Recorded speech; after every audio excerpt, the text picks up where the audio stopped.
opening retreat. We're beginning to celebrate opening already.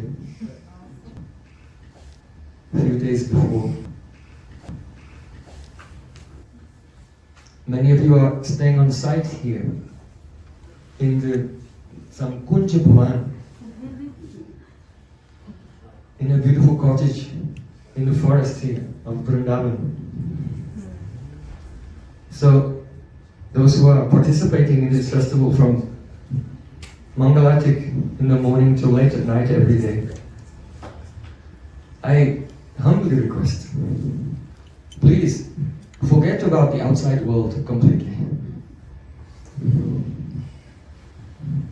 No contact at all with the outside world. If it's burning, let it burn.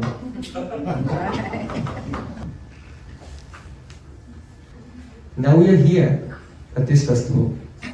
We want to attain avesh, absorption. How does bhav, transcendental emotion, appear in the heart?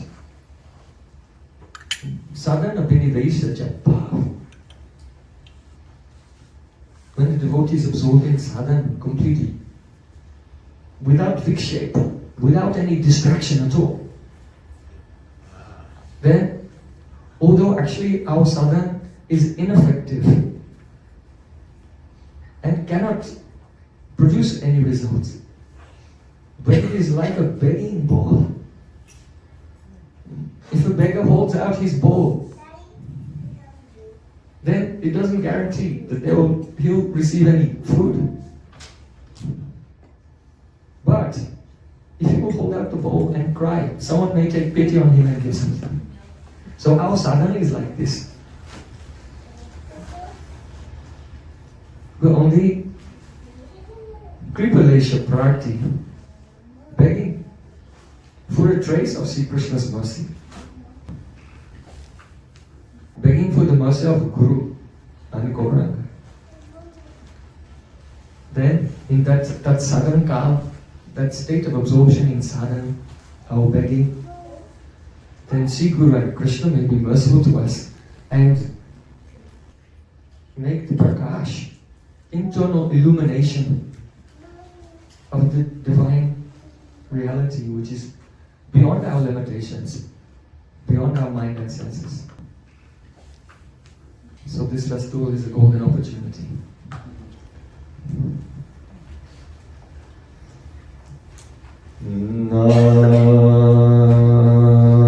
Shrestha Manava Vishnuti Putra Atra Swarupam Rupam Tasya Karjavuri Purim Maturim Kusvati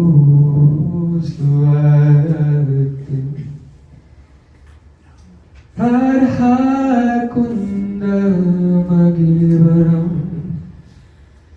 Ahoradika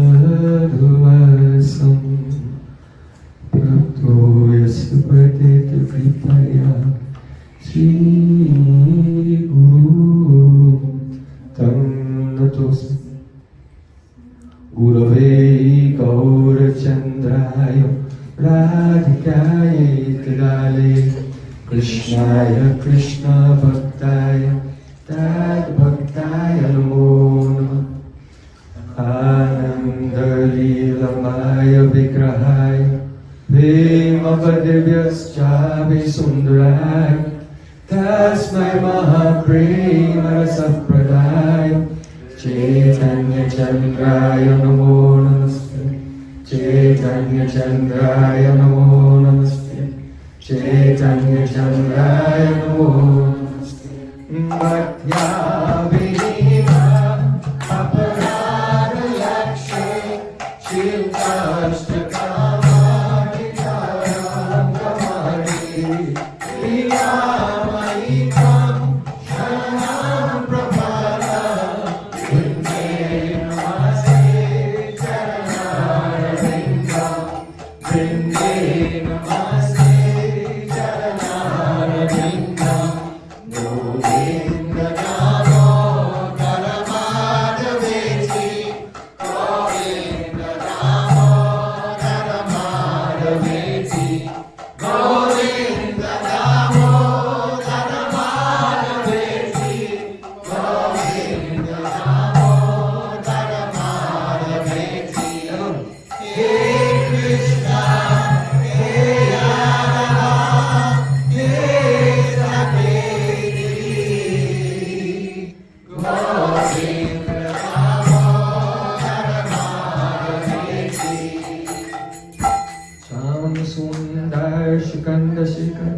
Smaraha Sumrali Manara Radhikara Sukama Kriponidhi Sopiya Charna King Kurin Kuru Tavairasmi Najvami Tayamina Iti Vidyaya Devi Tam Namah Charnatikam.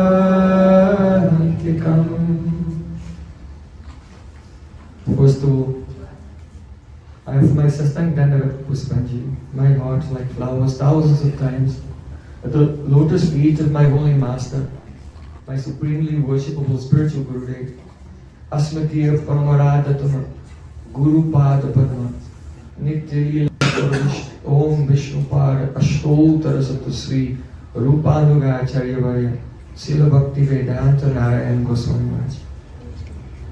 Secondly, I have my pranam thousands of times at the lotus feet of my Param Gurudev, to Srila Prabhupada, and to all of our Sri Rupanuga Gaudiya Guru Parampara. And finally, I have my pranam to all my dear brothers and sisters and uncles, and all senior Vaishnavas. My pranam to you. Vanja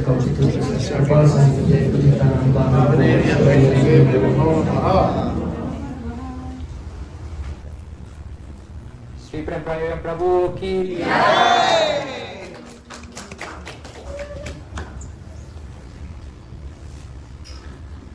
by the causeless mercy of Sri Gurang Gauranga, today we are celebrating the Viraha Mahotsav, separation festival, Tirubhaktiji, the disappearance festival of Srila Madhavendra Puripad ki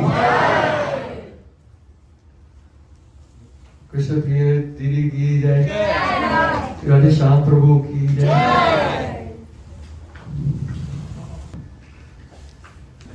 Yes, let's give a call to Krishna Prabhu. Krishna Prabhu ki jai. Mukunda Prabhu ki jai. Bhumipati Prabhu ki jai.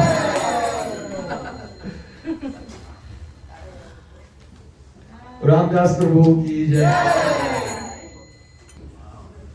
Okay, who's there at the back? Oh, Satyaraj Prabhu ki jai.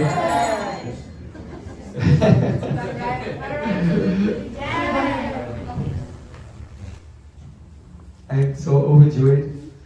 I think only it's the mercy of my Gurudev that he sent so many senior devotees who are fit to keep their feet on my head to come here and protect me on all sides. So I'm blessed today with the darshan of so many senior Vaishnavas. So today is the disappearance day of Srila Madhavendra Puripad. It is a momentous occasion, a momentous spiritual occasion. Srila Vrindavandas Thakur, he has said, Ishvarera Janma Titi Jehi no Pavitra Vaishnavera Seimata Titira Charitra. The meaning is that just as the birthday of Krishna, Janmashtami, is glorious and filled with divine qualities, purifying.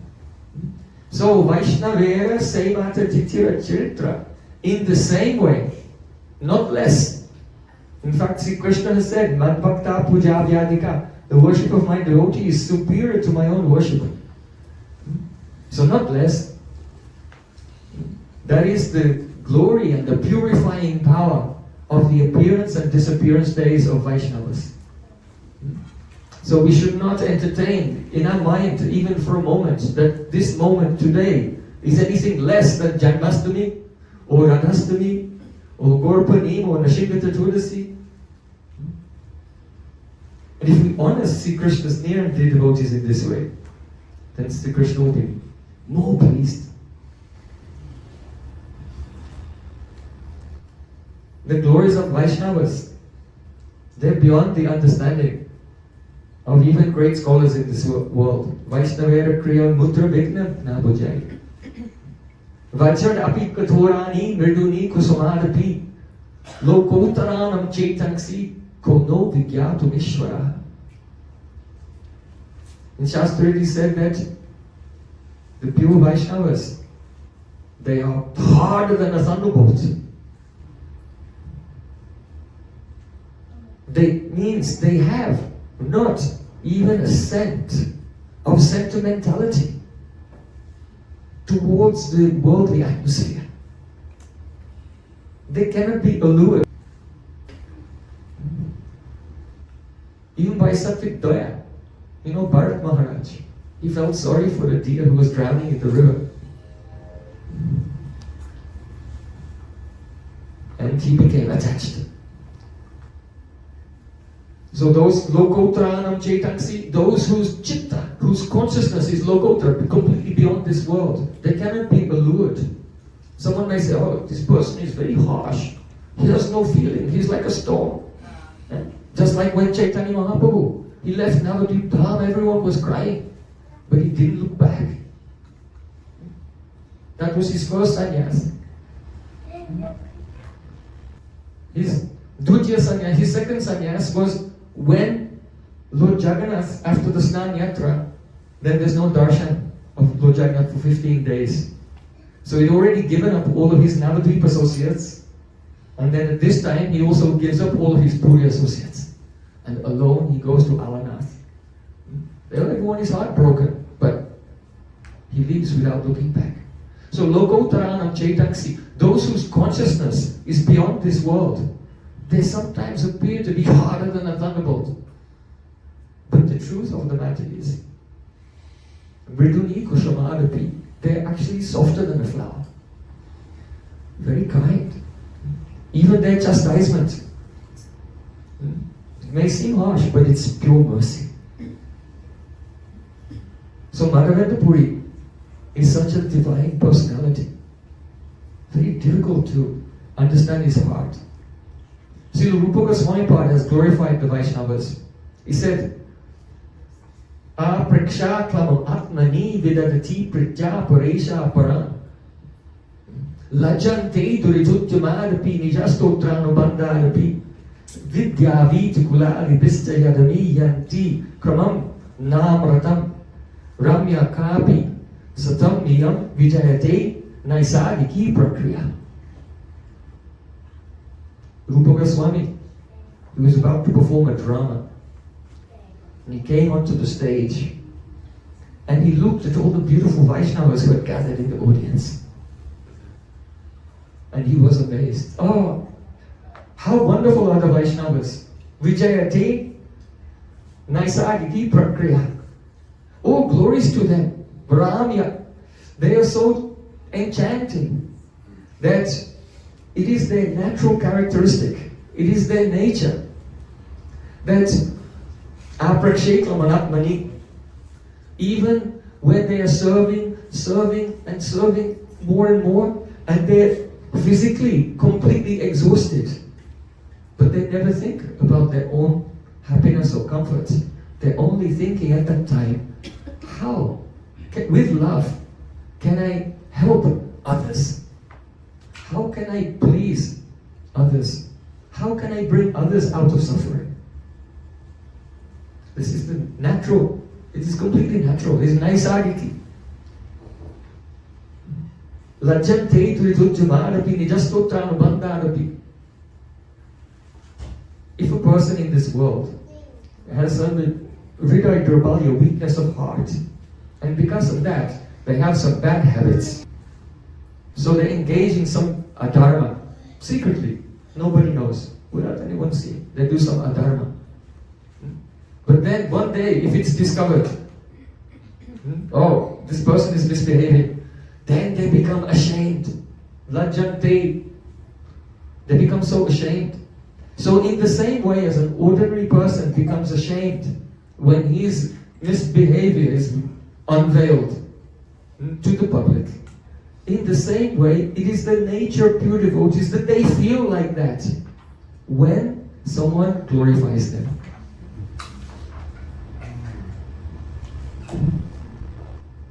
We cannot see, but we're looking into the heart of Srila Madhavendra, into the heart of pure Vaishnavas.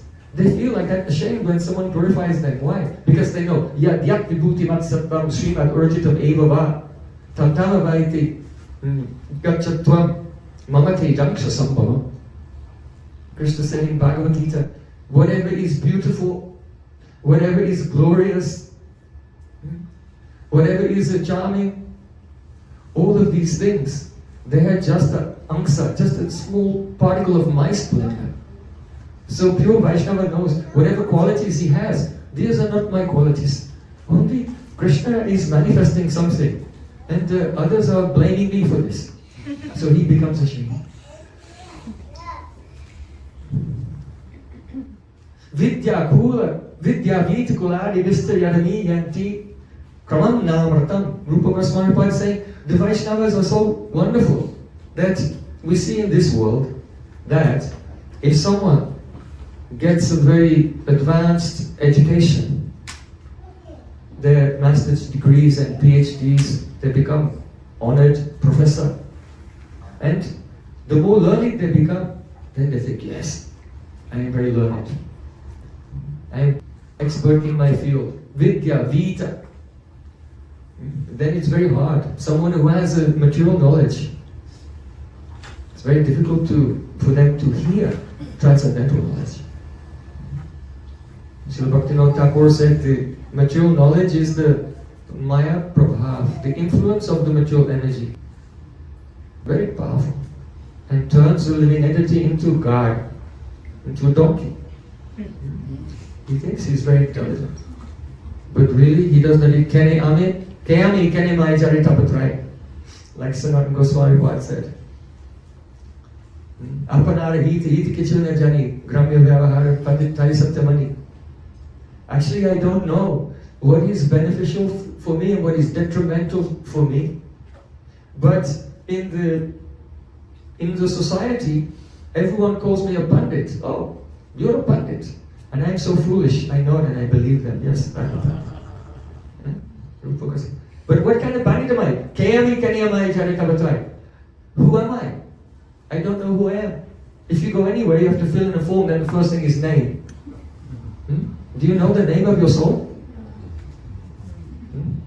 Then how can we be a learned person if we don't know our eternal spiritual identity? So, Vidya, Vita, Kuladi, Vita, money.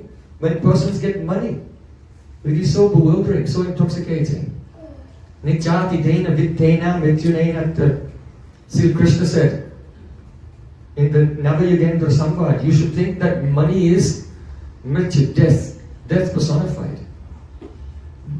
Because for this money you have to spend so much time making it, protecting it, increasing it. But what is the value of one day in your life? One day passes. It will never come back. And at the last moment of your life, when someone is about to pass away, no one thinks, oh no, I wish I'd spent more time in the office. Why? For this money. And all these things, the happiness and distress of this world is coming by itself anyway. Tasyaiva hito prayate kovido nalabhite yat brahmatamo parida talabhite dukha nanikta sukam kalaina sarvatra gambhira ramasa.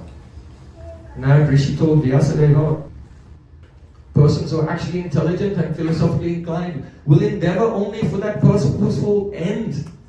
which cannot be found by wandering from the top to the bottom of the universe. An intelligent person will endeavor to attain Krishna's eternal service.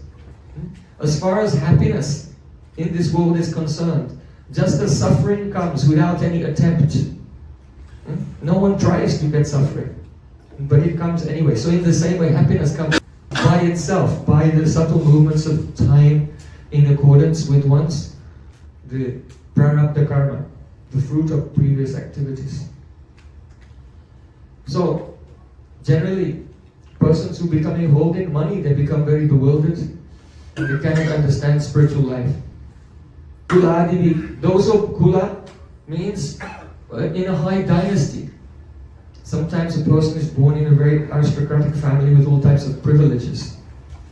It's very difficult for them to become humble. But here, Srila Sanatana Goswami Pad said, the nature of the Vaishnava is such that as his knowledge is increasing, he becomes more and more humble.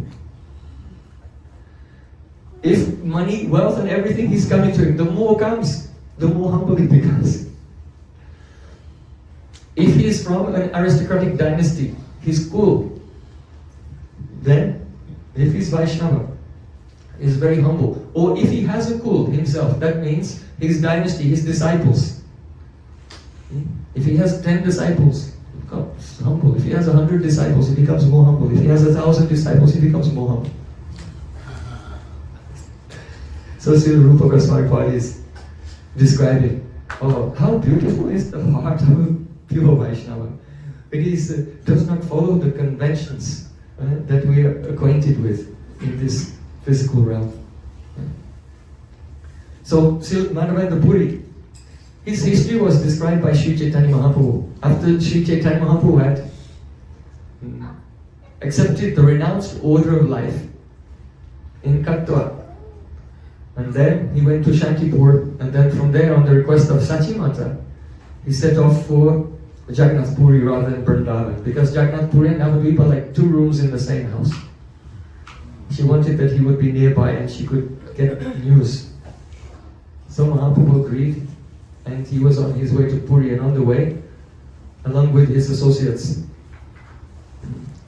Nityananda Prabhu, Jagannath Pandit, Damodar Pandit, they arrived in Ramuna. And there, Sri Chaitanya Mahaprabhu, he began to glorify his own Param Gurudev.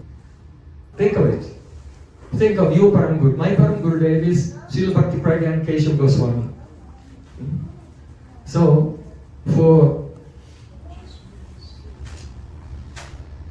there are many disciples of Srila Prabhupada here. Your Param Gurudev is Srila Bhakti Saraswati Thakur. So you think how you feel about your Param Gurudev.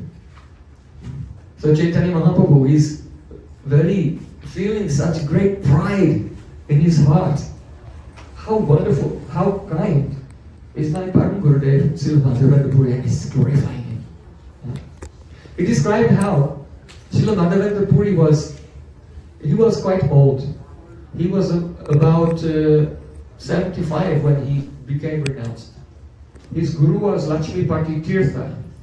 So he was initiated during his Grihastha ashram, Lakshmipati Tirtha. And then later he took sannyas from a Puri, Vishnu Puri. So his name is not Madhavendra Tirtha, but Madhavendra Puri. So he was traveling, and he came to Vrindavan, and there in Brajamanda, he was doing parikrama of Giriraj Govardhan. I just come directly from there, from Govardhan. So Govardhan is a very topmost place of the romantic pastimes of Radha and Krishna. So he was overjoyed to be there, especially he was sitting at Govinda Kund, and he was chanting Harinam. Hare Krishna, Krishna Krishna, Hare Hare, Hare Rama, Rama Rama, Hare Hare, Hare Krishna, Krishna Krishna, Hare Hare, Hare Rama, Rama Rama, Hare Hare.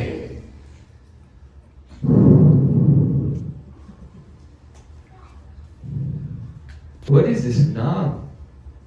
Chaitanya Mahaprabhu said, Yadi amar pratisnaya thaki sabaka. Krishna nama vyatirik nagai bayar. On the night before he accepted sannyas, very lovingly instructed his associates in Navadvip. Yadi amar pratisnaya thaki sabaka. If you have sneha, if you have affection for me, then do this. Chant Hare Krishna and don't speak about anything else. Only Krishna Nam. Srila Bhaktivedanta Thakur has explained the core of what Mahaprabhu wanted to express here.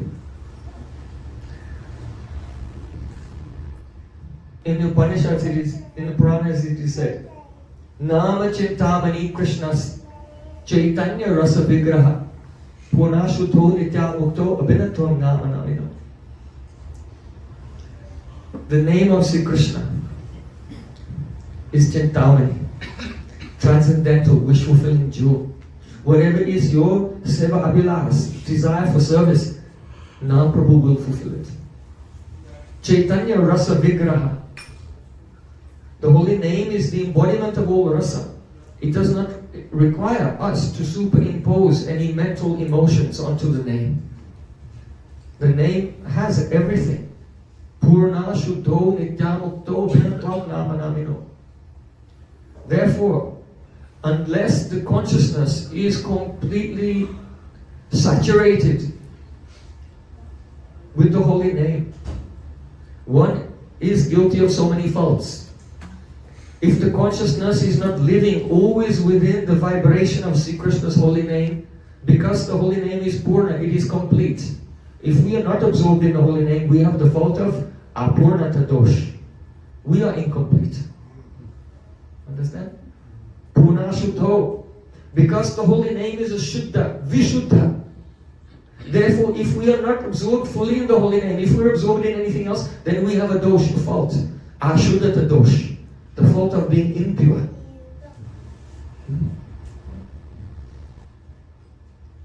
Purna Shuddho Nitya Mukto Nitya. If we are not absorbed fully in the holy names, Tannama Rupa Charitari Sukirtanano. Srila Prabhupada translated it so beautifully. The essence of all advice is one should engage in hearing, chanting and remembering Krishna's name, form, causes and pastimes 24 hours a day. This is the essence of all advice. So if one is not absorbed in the holy name fully, then he has because Nam is Nitya, eternal, then one has the fault of Anityata. Living in the plane of temporary experience, conduct, which is broken into past, present and future. Purna Shuddho Nitya Mukto. The holy name, because the holy name is Mukta, completely liberated. Only a person who is absorbed in the holy name is liberated. And one who is not absorbed in the holy name, he has the Shrinkala Bhadata Dosh, the defect of being bound by the illusory energy of Maya. So Abhinatvam Nama Namino means that the Nam has the quality of Swayam Namatva. It is directly Krishna himself. Nam is a Swayam Rupatva.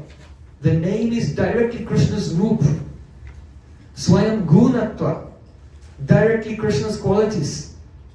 Swayam Lilatva. Directly all of Krishna's Leela is in the name. It does not require the aid of our mental speculation. If one is in the shelter of the name, then the name reveals everything in a kram. Smrityo kramena rasana manasi niyojya. In a sequence.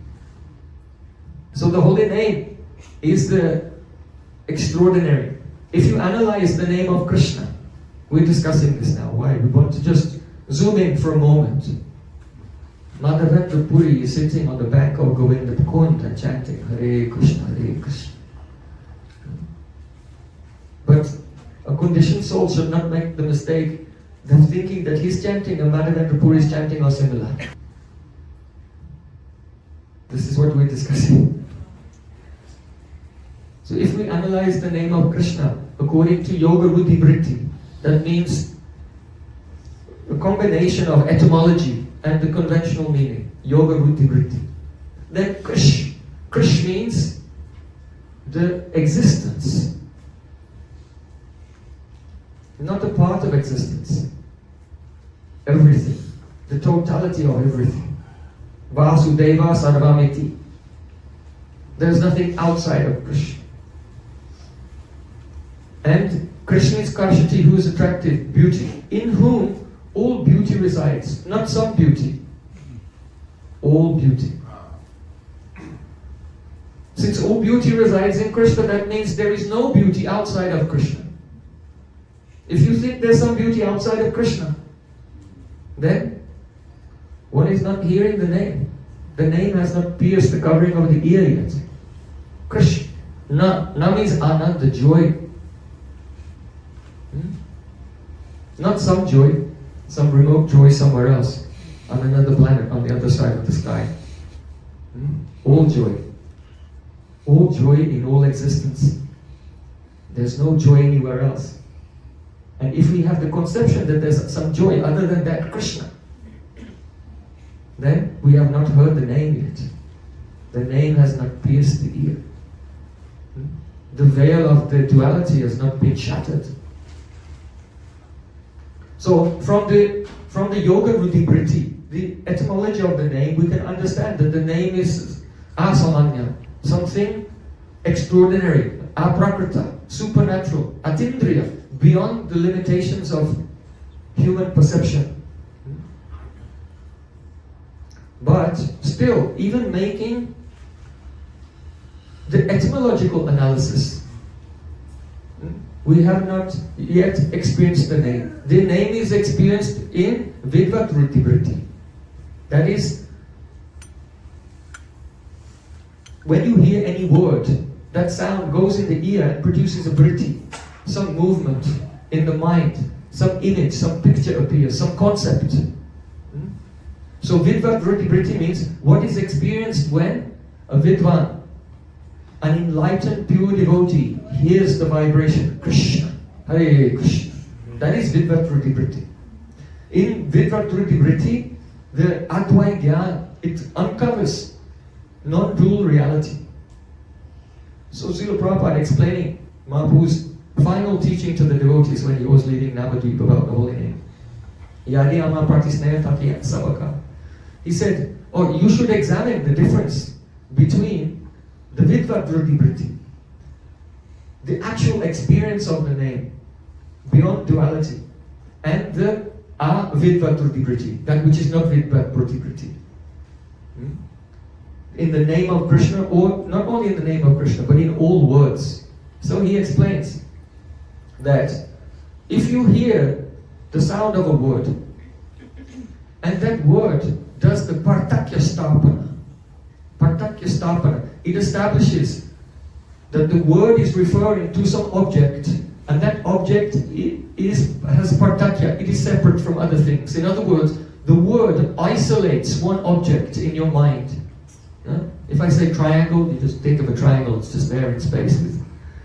Right? It's separate from everything else. So that's how the material mind works, dealing with material sound.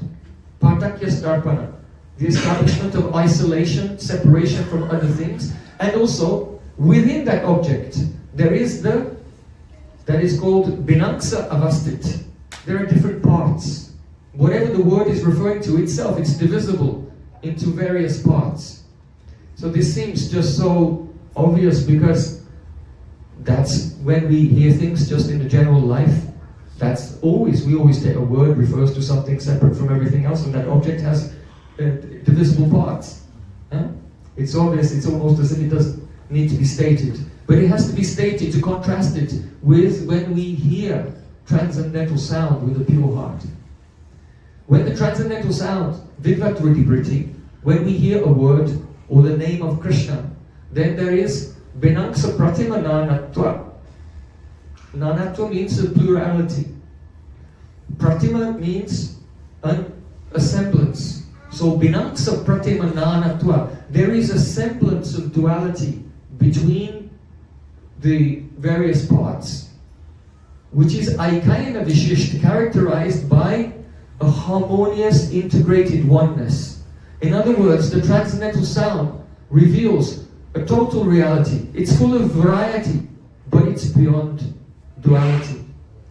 So that is Vidvat Ruti Vritti. Now, one of the characteristics of Vidvat Ruti Vritti is this.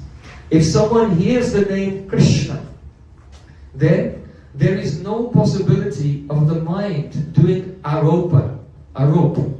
That means superimposition of bhogya bhav. Bhogya bhav means the mood, and bhogya means something is to be enjoyed. So if a person hears the name Krishna, but at the same time their consciousness holds a conception or projects onto any object in this world that anything can be enjoyed, then they have not heard the name Krishna yet. Understand? Really, try to take it into your heart. Why? Because abhinatvam nama namino. Krishna and Krishna's name are the same. Krishna is Vedanti tattva vidastatvam yat jnanam advayam. Brahmaiti paramatmaiti bhagavaniti shabdate. He is beyond Brahman. Brahman is only light emanating from him. Krishna is the deeper realization. Paramatma is looking at God, but with the upadhi of the material elements. In other words, Vishnu interacts in the Leela of creation. So there's some connection with the material world. But Krishna is sarvopadi nirmuktam tatpratvena nirmalam, completely pure. No upadhis in that vision. So because the name of Krishna and himself are not different, then to hear the name means to be transported into the plane of non-dual consciousness, wherein there's no possibility of bhogya bhav, any smell of a mood to enjoy any object. Only bhaktaram yagya tapasam sarvaloka mahesharam suridam sarvabhutam gyatmatmam shantim brishati. Krishna is the only enjoyer. So until that realization is there, that the name has not pierced the ear yet. If we have not experienced this, then we should be very worried that this is a big problem. And with tears in the eyes, oh hey Vaishnava Thakur, Dwayana Saga, hey Dasikor, oh Vaishnava Thakur, please accept me as your servant. Ekaki amar, nahi pai bal harinam sankirtan. Being alone, I have no strength to engage in the praying Nam Sankirtan. So please be merciful to me. Krishna say Toma, Krishna diti pa, Toma na shakati asi. Krishna belongs to you, and you have the power to give him to others. So I am running behind you and crying, Dai tava bache bache. Oh Vaishnava Thakur, please give me Krishna.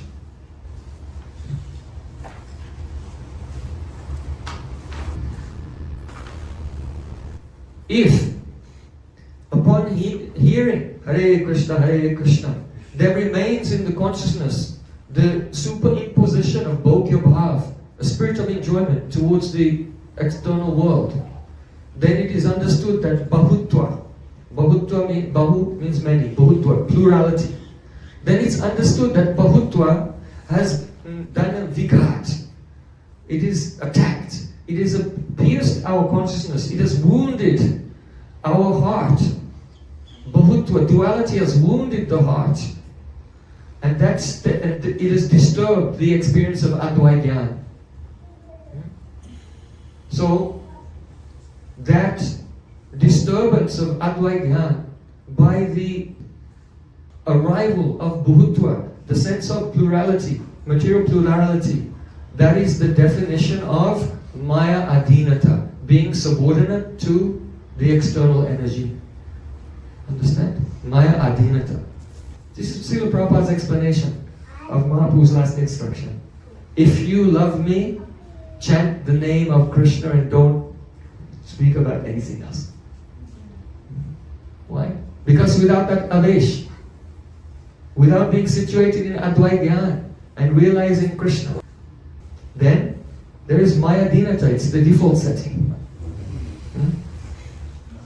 to be under the grip of Maya is the default setting.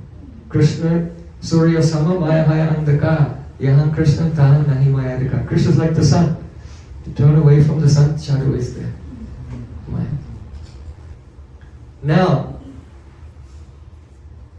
Prabhupada Srila Bhaktisiddhanta Thakur has made another. It's his 150th anniversary. That's why I'm here, not in India right now. Because every year we celebrate Gaurapanim in India. But this year, because we had to be there for his appearance early, we performed program early. And that was completed, so we had a chance to be for the first time outside of Navadvip or Vrindavan on Gaurapanim. This is by the arrangement of Srila Bhaktisiddhanta Thakur. Because we're celebrating his 150th anniversary, as you know. We published just earlier last year, Gaudiya Darshan. I hope. But on his birthday, we offered this as a gift, just as one worships the Ganges with Ganges water. We worship Srila Prabhupada with his own words. His new book, Vedic Wisdom Tales. We'll speak about this tomorrow. So Srila Prabhupada, he says, how can we come out from this illusion? As Mahaprabhu told, Prabhu kohe Vaishnav seva nama sankirtan dui karo shigr paveshi Krishna charan. Mahaprabhu said, serve pure Vaishnavas and engage in sankirtan. By this one can quickly attain the lotus feet of Sri Krishna. So, but that service to the pure Vaishnavas should be done with a great honor, with great respect, and some Vishrambha bhav, intimacy also. What is the disrespect? Prabhupada said, if we think that the chanting of a Mukta Mahapurush is like the chanting of myself, a conditioned soul, then this causes great disturbance. Generally a person will think, oh, my name is such and such a devotee, and I'm sitting here in Florida, alone in my room. Outside, the world is full of various hostilities. I'm escaping them for some moments to chant. So this is absorption in the ahankar. What the identification? Where is Advaita? Vishwam Purna Sukhaya Te Madhavendra Jistakirtaya Te Yat Karuna Katakshavai Bhavatam Tam Gauram Evastuma. Purnanda Saraswati Thakur said, when one gets the merciful silent glance of Chaitanya Mahaprabhu, he sees how the world is full of joy. Atmani Vedana Tua Pade Koi Hoinu Paramasuki Duka Dure Gelo Chintana Rohilo Chaudike Ananda Deki. Srila Bhaktivinoda Thakur said, oh my Lord, since I did Atmanivedana, I gave my heart to you fully. I've become completely joyful. All my worries have gone far away and I only see happiness in all four directions. Bhayam dvitiya abhiniveshatasat. Fear comes from the dvitiya abhinivesh, being absorbed in something other than Krishna. Thinking that anything exists which is a swatantra vastu, that there's any substance independent of Krishna, separate from him at any moment. So, if a person will project, here's a pure devotee, he's chanting Harinam, and think that his Harinam is avyavasai, it is not completely one-pointed into non-dual reality. For him, there's no Maya. Avyavasai, anaikayan. If one thinks that he has various desires or objectives to be fulfilled in the material plane, Bahushaka. If he thinks that his intelligence is many-branched, that means that he's not in ekagrata chitta. When the chitta has become completely still, like Vyasadeva, Bhakti Yogena Manasi Samyak Pranihite Malaya Pasipurusham Punam Myanchattara Pasrayam. On the order of Narad Muni, Srila Vyasadeva, he went into Bhakti Yoga Samadhi. He went into trance. Samyak Pranihite Malaya means His chitta was completely restrained, still, completely steady. And in his heart there was a revelation of the whole Srimad Bhagavatam. He was just watching all the pastimes of Sri Krishna. So this is the chanting of the Mukta Mahapurush. It is like that. It's completely different to the experience of the conditioned soul. But as long as the conditioned soul sees a pure Vaishnava, and he's comparing him to his own experience, and not recognizing the exalted position of the Mukta Mahapurush, a liberated soul, then this is the cause of Bhed.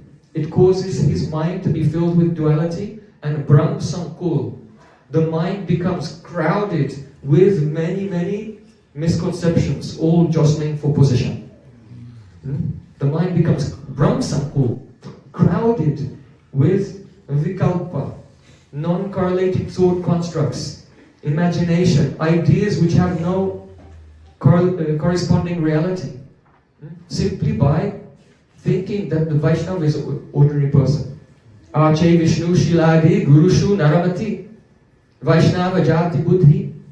If someone thinks the deity is made of stone, if someone thinks that Guru is a mortal human being, if someone thinks a Vaishnava belongs to any kind of caste in this world, if someone thinks that the name is a Shabda Samanya, a material sound, then all of these persons, Naraki Saha, they have a hellish mentality. They have applied for their passport and visa to go to Narak. So this is the problem. So what is the solution? Honor. To give a great honor to recognize the exalted position of the pure Vaishnavas. And this is why in Upadeshamrita, Rupa Goswami, he gives the essence of all advice. So he's not giving anything superfluous. There's no fluff in Upadeshamrita. There's no filler, there's no padding. It's only the bare bones. The absolute essentials. So the Dati Pratikrinati Guyamakita, how to have loving exchanges with pure devotees. Sat Krishna Nam, Krishna iti yasya giritam manasadriyet adikshasti chet pranati vistha bhajan tanisha susrusraya bhajan avikyam anandam anya nindani shunrida vipsita sangalabhya. And it's essential to recognize if someone is chanting Hare Krishna, whether they're initiated or not, we should love them from the core of our heart. We should respect that person, honor them. Oh, he's chanting the name of Hare Krishna. But if someone has diksha, in the true sense, that means they have realized some bandha gyan, then we must give dandavat pranam to that person. And if someone bhajana vikyam ananya then dadi shundaridam ipsita sangalabhya.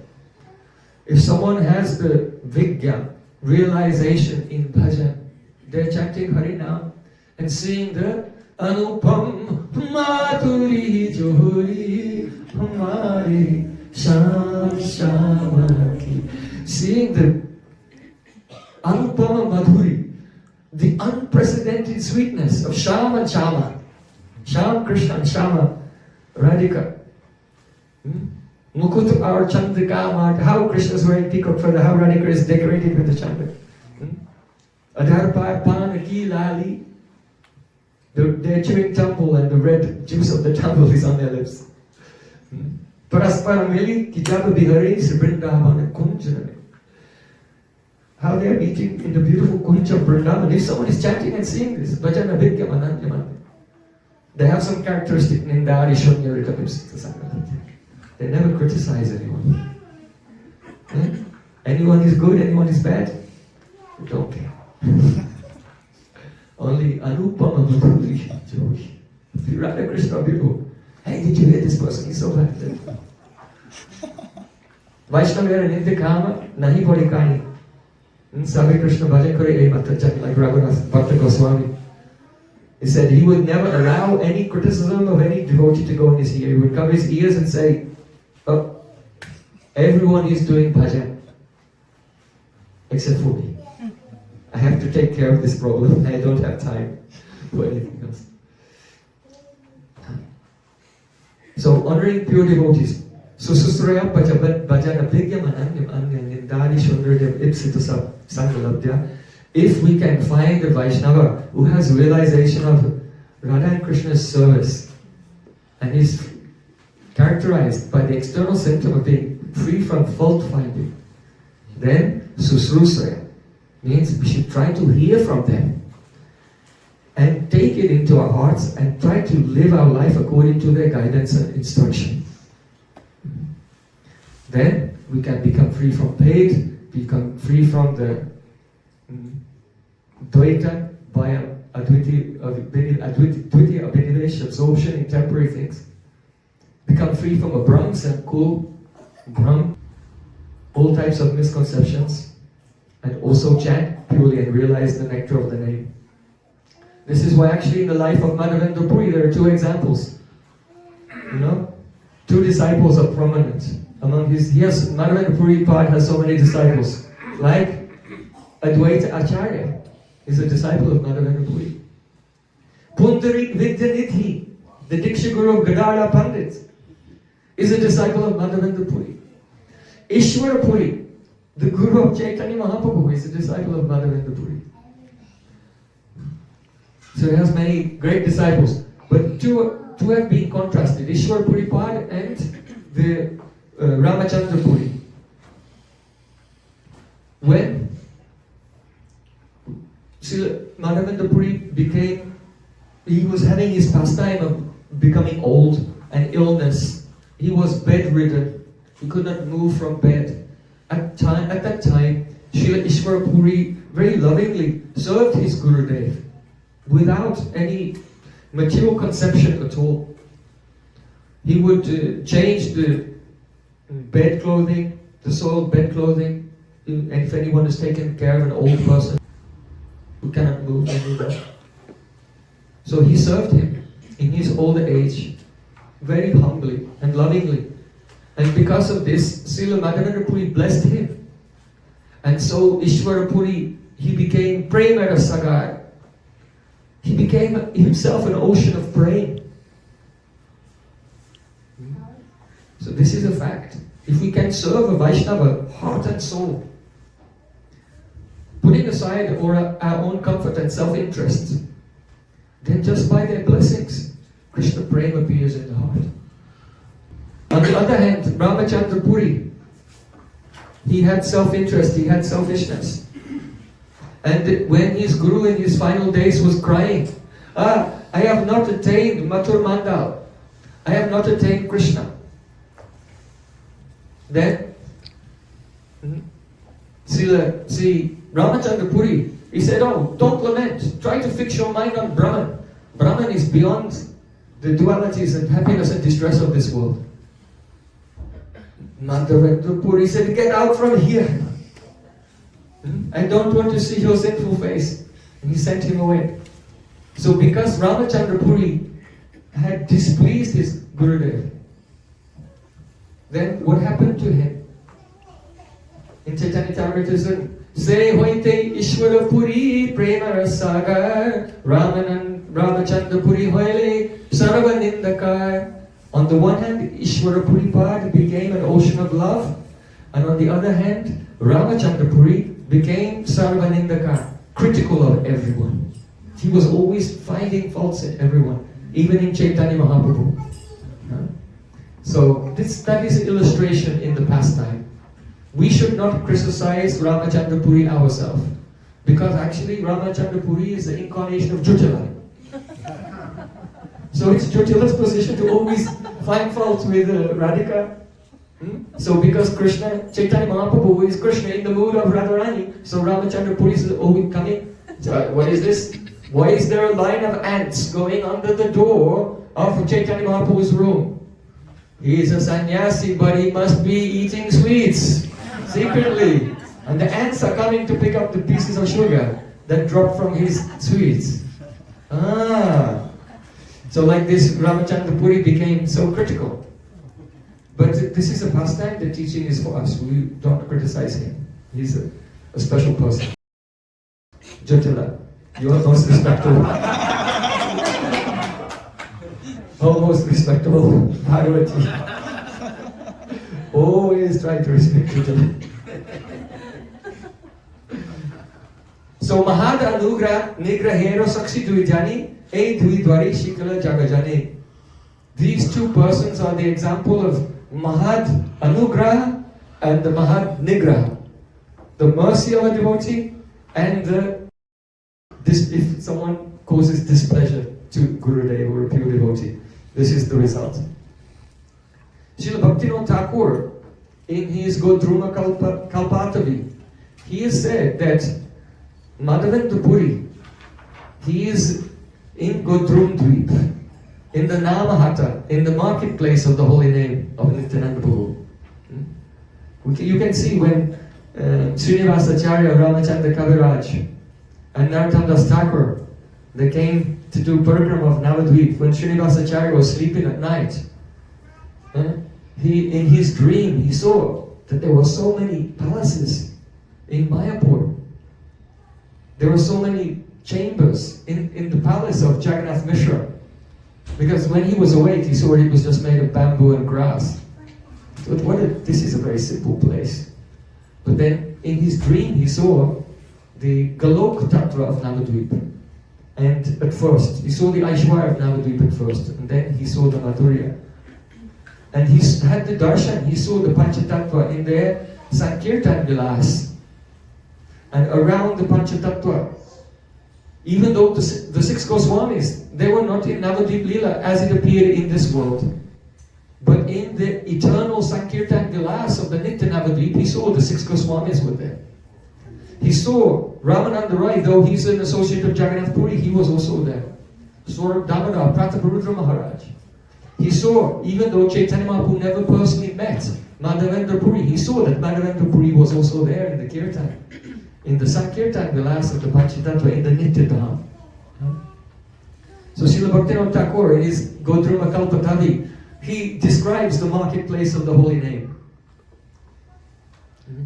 There, Nityananda Prabhu himself, this is his business, multi-level marketing business. And through so many agents, he's distributing the holy name.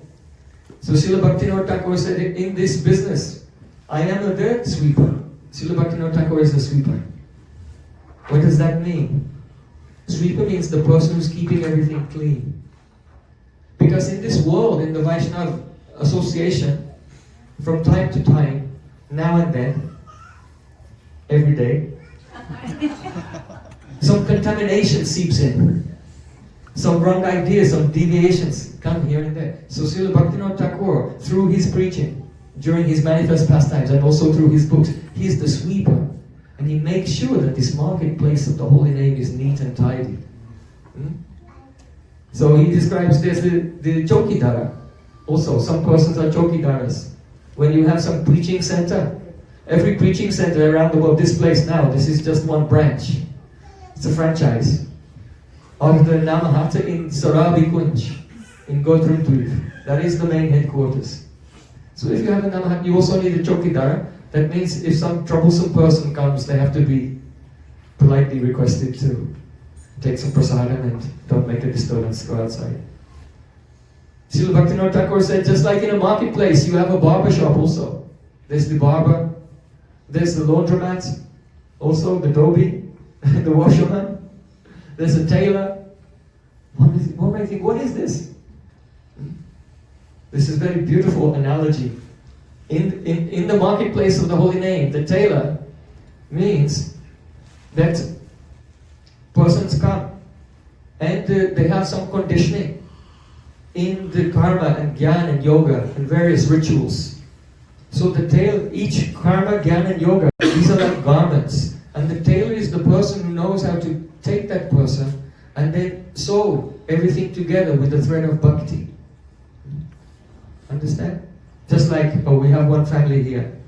They have a baby. So now it's time for the baby to have mundan, haircutting ceremony. This is a karma, actually.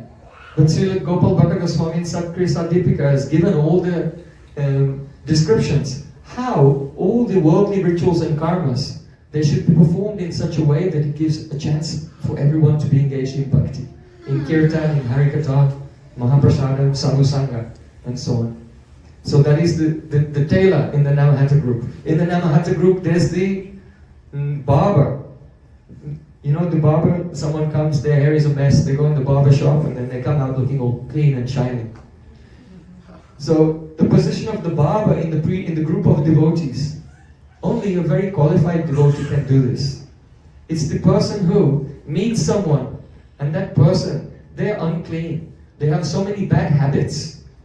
They have the unrestrained, disorderly behavior, and their hair is in some wild style. And the barber is the person who very lovingly reaches out to that person and encourages them, and before you know it, they're shaved up and looking like a nice Vaishnava. So in every preaching group, there has to be someone who has this skill. He's called the barber. Then you have also the dhobi, the washerman. Washerman means, you know, sometimes you may fall in a puddle or something and all your clothes become dirty. So then you have to be clean. So in the same way, within the group of devotees in the Namahatta, then it may be that a devotee who was doing very well suddenly has a mishap, accident, or goes away even, becomes somewhat contaminated into worldly activities. So the dhobi, the washerman, is that person in the Namahatta who, they're not taking the new person and making them clean, but the person who has a mishap and goes away and goes after them and he does the laundry, cleans them up again, and makes them neat and back, keeps them on the path of chanting the holy name again.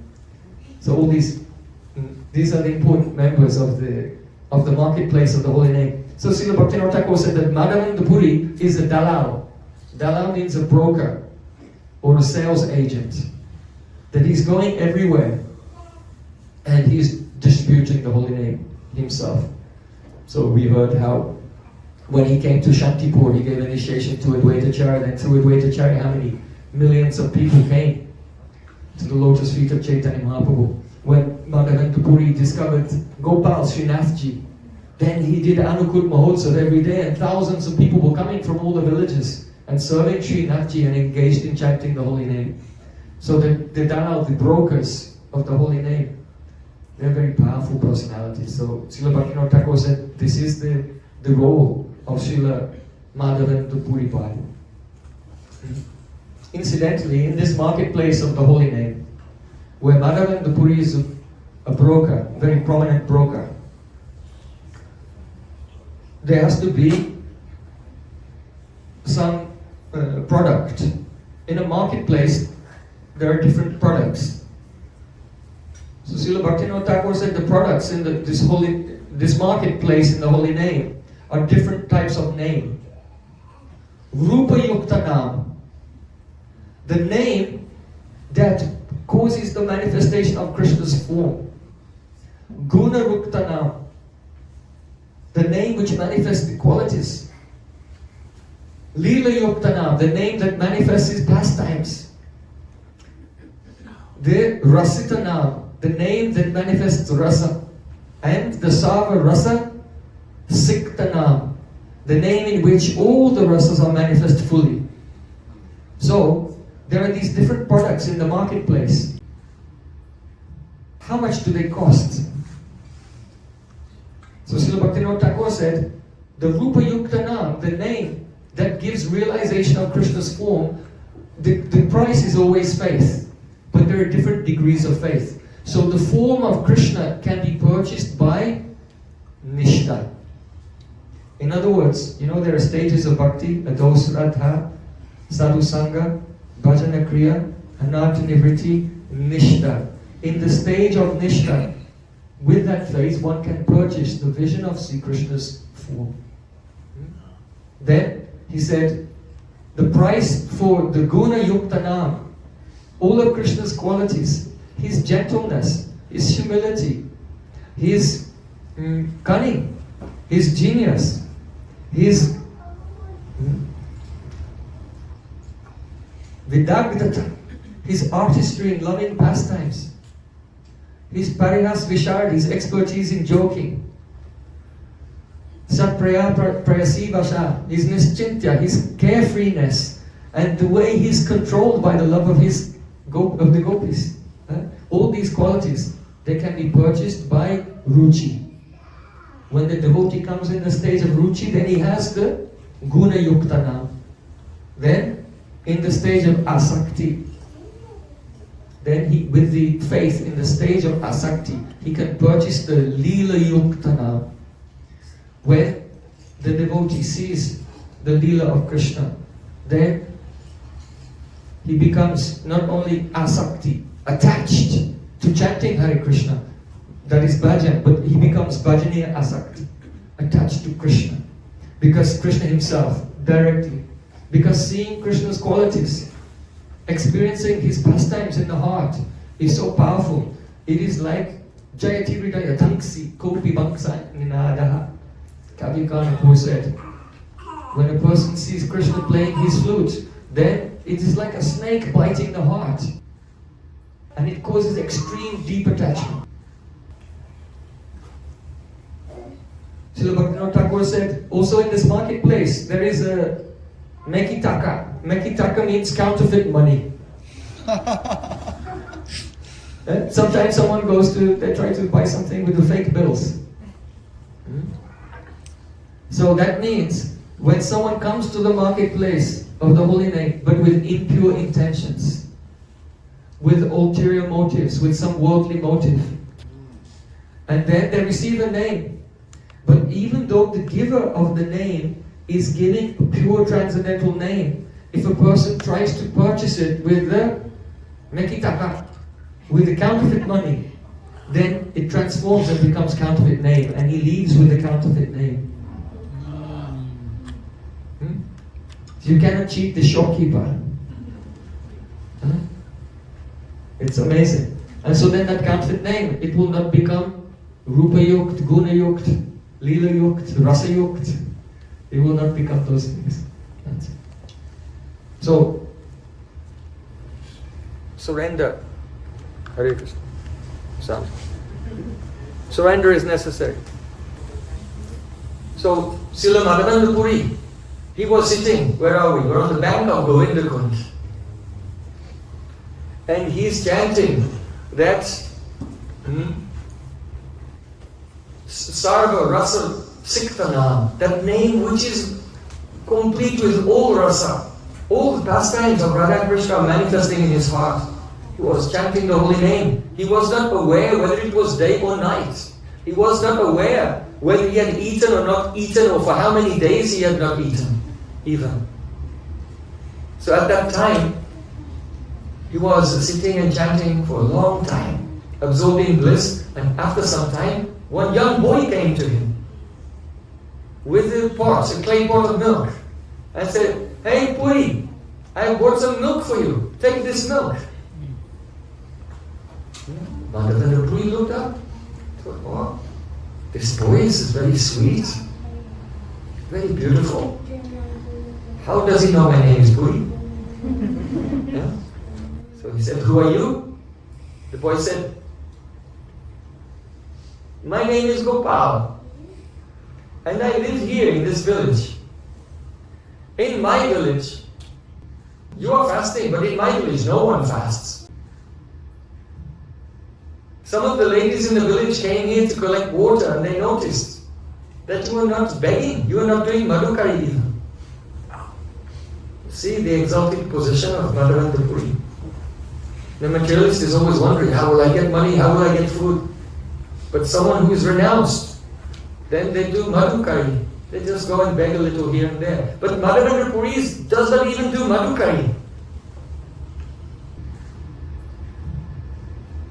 He's just completely absorbed in internal service to Krishna. And if someone will give something, then so Krishna himself has come. But by the influence of Yoga Maya, Madhavendra Puri did not even recognize him. So then, that Gopal said, "Oh, the ladies saw you are not doing madhukari, so they sent me with this milk for you. Please drink it. I'll come back later for the pot." So then, that boy just disappeared, and Madhavendra Puri became chamatkar. He was struck with wonder. But still, by the influence of Yoga Maya, he didn't know who it was. He continued to chant. He drank the milk and he continued to chant, and then late at night he began to doze a little bit. And in his dream, he's a chitta, completely pure. So his dreams are all transcendental. There he saw Krishna. And Krishna came and said, "Oh, come with me." And took him by the hand and took him to the side of Govardhan Hill where there was a big thicket, a very dense forest, and said, "I'm here in this thicket and I am suffering. Sometimes hot, sometimes cold, sometimes itching. I'm very uncomfortable. So I want you to come with the villagers and dig me out and then make a temple on the top of the hill and install me there." And then that boy disappeared. Then Madhavendra woke up and he realized, oh, it was the same boy. It was Krishna himself. He came to me, but I didn't recognize him. So he cried for some time, and then when the morning came, he went to the village there, near Govindakund, and told them what happened. So the villagers came with some tools, and they began to cut through the thickets there, and there they found very beautiful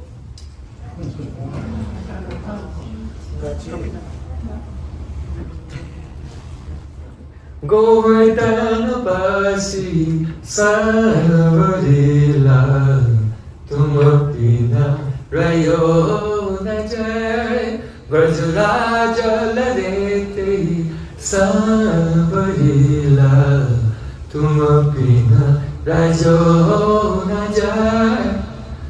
Very beautiful. Lal, Nanda Lal, the son of Nanda Maharaj, in his pastime of lifting Govardhan Hill and protecting all the Brijvasis. This form is so beautiful. Actually, Krishna told Madhavendra Puri, "I was established here by Bhadranath." That means Krishna's own great grandson. More than 4,000 years before. But when Muslims attacked, then the Pujari hid the deity in the bushes and ran away. So it was a very ancient Vigraha of Sri Krishna, established by his own great grandson.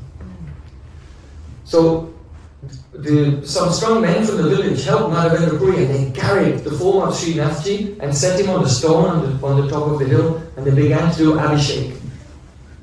So we call him Gopal, but he's also known as Sri Nathji, especially in the Vallabh Sampradaya. Why?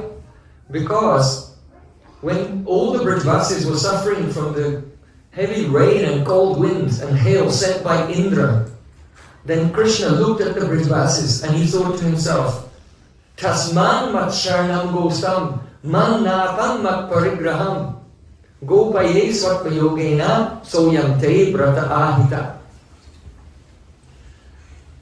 Tasman mat sharanam gostam. These villagers have taken complete shelter of me. Man nata. I am their Nath. So Nath, what does Nath mean? Generally we think Lord. But when you see the word Nath, you should think Pran. Pran, yes. For example, if you hear the name Gopinath, you should think Gopi Pran. Who is the life? You know your pran organizes everything in the body, whether it's any movement or even every thought is a movement. Every thought, every emotion, every feeling, every perception is the movement of pran. Without pran, we cannot do anything. So Krishna is Gopinath, that means Gopi Pran. Gopi Paranadana Madana Manohana Kalya Damanayada. So Magnata, Krishna said, I am their pran, mat parigraham. I am their family member. Therefore I must protect them, and he lifted Giraj Govardhan. This is the outer meaning of the verse. It can be taken another way. Tasman mat shanam gostam means I cannot live without the Brijvasis. I am in their shelter. I cannot wake up without Mother Yashoda coming in my room and going, "Oh, Dada, why are you still sleeping?" They wake me up. They bathe me, they dress me, they feed me. So Tasman Nachanam Goshtam, these villagers, they are my shelter. Mannatam, they are my pran. Radhika is my pran. Lalita Vishaka Chitta Chambakala. They are my pran. Mat Parigraham, they are my family. So this is the Srinathji, he's a Gopal, he's a Madhurya Vigraha. Namas Vigraha Sarup Tin Ekarup Tin Abednai Tin Chidananda Rup.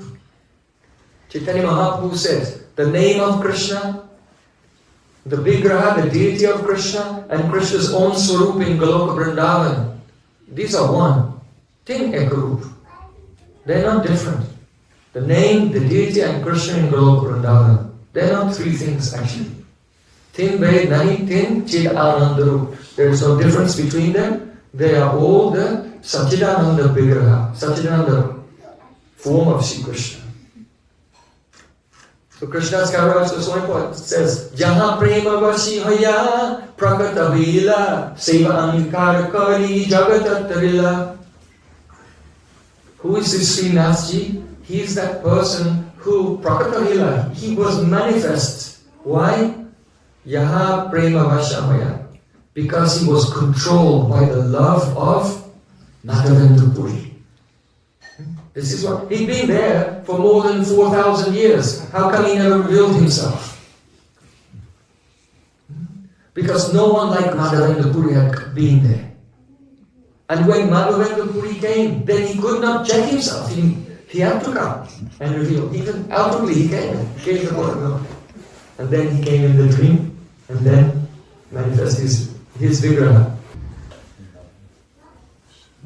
So this is quite amazing.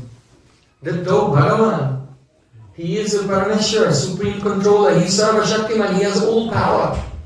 But he has this quality of a prema vasyata. He's controlled by love, and he's not joking, he's not pretending, he's not playing. This is why Kunti Devi, she prays, the Gopya, the day Tvai Krita Agasi Dharmathavat, Taye Dashashu Kalilanjana Sambramakshi, Vaktramni Niya Bhavabhavat Stitasya, Samam Vimohayati Vir Abhiyat Viveti. Kunti Devi, in her trance, she's seeing Krishna. She's saying, oh Krishna, at that time when Mother Yashoda took a rope and you had made some offense by smashing the yogurt pot in the kitchen, she took a rope and she began to bind you. At that time, you were crying and rubbing your eyes and rubbing the kajal from your eyes, and you felt fear of her. Seeing this causes me great bewilderment. Why is Kunti Devi bewildered? Because she's a Dwarka Parikar. She lives in Hastinapur, but she's associate of Dwarkadish Krishna. So she has Aishwarya Gyan. She knows that Krishna is God. So if Krishna were to be bound, if he were to be tied up, if he were to be punished, if he were to show fear, it would just be for show. He would be doing anukaran. Because God is all powerful. He cannot be bound by anyone. He cannot be afraid of anyone. How is that possible? So if he does such a thing, it must be anukaran. But when in her trance she saw the eyes of baby Krishna in Braja, she realized he's not playing. He's really, really afraid. When Mother Yashoda tied that knot and then went to do the work in the kitchen, he really, really couldn't get out. Huh? Bibati kochit agyaktaha pitakun manuparakam. Shukadeva Goswami Pad said, sometimes little Krishna, it's not only Mother Yashoda controlling, all the Brajvasis.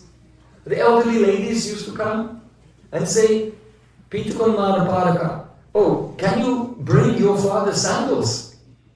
And then baby Krishna would run and pick up Nanda Maharaj's shoes and put them on wooden shoes, put them on his head, and then come running. Especially when his father's returning from the fields, like that, then very happily he takes his father's shoes on his head and brings them and gives them to his father. Very loving son, So then they see, oh, these shoes are not so heavy. Pita Kunmana Padakam. Krishna, can you bring that container, that measuring container? Wooden measuring container. And then Krishna, he runs, and then he gets the measuring container is heavier than the shoes. And he picks up the measuring container and then carries it over to the gopis, elderly gopis, and puts it down, and then see, he lifts it on in the air. Oh, see how strong I am. Then they think, oh, there must be something heavier. Oh, can you bring your father's wooden seat? So like this, the elderly gopis are choosing various items around the house, getting progressively heavier and heavier as Krishna is getting older to see how strong he is. And he's running and doing it. So, Shukadeva Goswami says, Darsham tadvidam loka atmano pratyavasyatam. Krishna has done these pastimes to show to the external devotees, those who are attracted to Aishwarya, like Lord Brahma and Lord Shiva and other devatas. They're devotees, but they're aware of his Aishwarya. So Krishna has done this lila to show them, Atmano pratyavasyatam. My near and dear family members in Braja, I am actually controlled by them. Really, I am controlled by them. I am not doing anukaram. I'm not pretending. It's one thing to just hear it. But if you actually, the Shabda Brahma will go in the ear. And one will see how Krishna, though he is all-powerful, but he is helpless and controlled by the love of his devotees. Then, it will bite the heart. This is asakti, deep attachment. Then a person cannot be attached to anything else in this world. So, what to speak of Damodar, baby Krishna bound by Mother Yashoda. Yashoda Damodar, Radha Damodar is more controlled. Damodarati Vardhamashe Hariniskuta Vrindavan Vineshe. Rupa Goswami says Damodarati Vardhamashe. The Srila of Radharani, how she's decorated by her sakis from head to toe, is so beautiful. That even though it took Mother Yashoda from early morning until noon, taking many ropes and tying them together before Drishtva Parashmam Krishna Kripayasit Subandhane. Krishna, he saw that his mother's face was red and she was perspiring and he felt sorry for her, and then he was bound. So it took a long time. But Damodarati Vardhanadashi, when Radharani comes beautifully decorated by her sakis, and she just looks at him at once, he's bound. He's bound in the glance of Radharani. Only by her eyes she can make him sit down, stand up and sit down. So Mother Yashoda can control Krishna, but Radhika controls Krishna more. So then what to speak of the sakis? The sakis control Radha and Krishna. I'm telling you the truth. Actually, there are no pastimes of Radha and Krishna. All the pastimes are the pastimes of the sakis. Yeah. Vibhora Pisukarupa Swapakasho Pijalpa Shanamapi Nabhavata Kachidanyamamasti Sravayati Rasa Pushtin Chid Vibhuti Rivesha Sriyatina Padmasam Kasakinam Rasagya. Krishna's Goswami said, who will not take shelter of the sakis of Srimati Radharani? If someone is Rasagya, they have knowledge of Rasa, then they must take shelter of the sakis of Srimati Radhika. Why? Vibhurapi Sukarupa Swapakasho Pijalpa. Radha and Krishna, their sukh, their joy is eternal and unlimited and self-manifest. But Shanamapi Nahirada Krishna Yoyarite Swa. Without the sakis, Radha and Krishna cannot feel happiness for even 1 second. Chit Vibhuti Sravayati Rasa Pushtim Chit Vibhuti Ilesha. Just as Lord Narayan in Vaikuntha is surrounded by his various Aishwarya, his mystic opulences in forms, in their manifested forms. So in the same way, The Sakis of Radhika, Vishaka, Chitta, Bhaktivata, Induleka, Tungavinga, Radha, Brahmadevi, Sudevi, Rupamanjara, Ramanjara, and others. They are the opulences of Radha Krishna's brain. Madhyavayasa Sakis Kandakaranyas Krishna Leela Manobriti Saki Ashapash. Ramananda Rai said that who are these Sakis? You know, every thought that you have is a chitta vritti. It's a movement of prana in your chitta, every thought. So could you imagine if each one of your thoughts, that every time you have a thought, it manifests outside in a personified form? Yeah? What would that be like?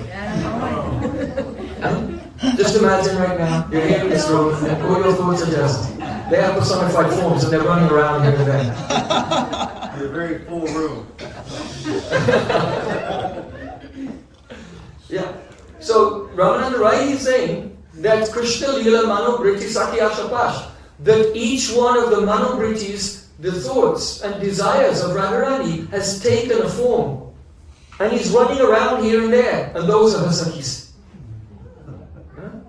The Sakis are Radhika's desires, manifest outwardly.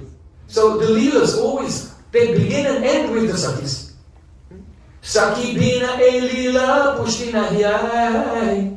Saki Leela Vistariya Saki Ashwadai. Brahmananda Rai said, Saki Bina Leela, without the Sakis, these pastimes, they are not nourished.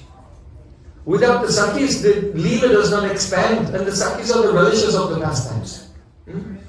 Basically, Radharani she's in Yavat, and she's minding her own business, and she's quite filled with the inhibition, but in her heart she wants to meet with Sri Krishna. So that desire manifests as her Sakis. So while she's staying there, the Sakis run off and they go into the forest and bring a letter to Krishna.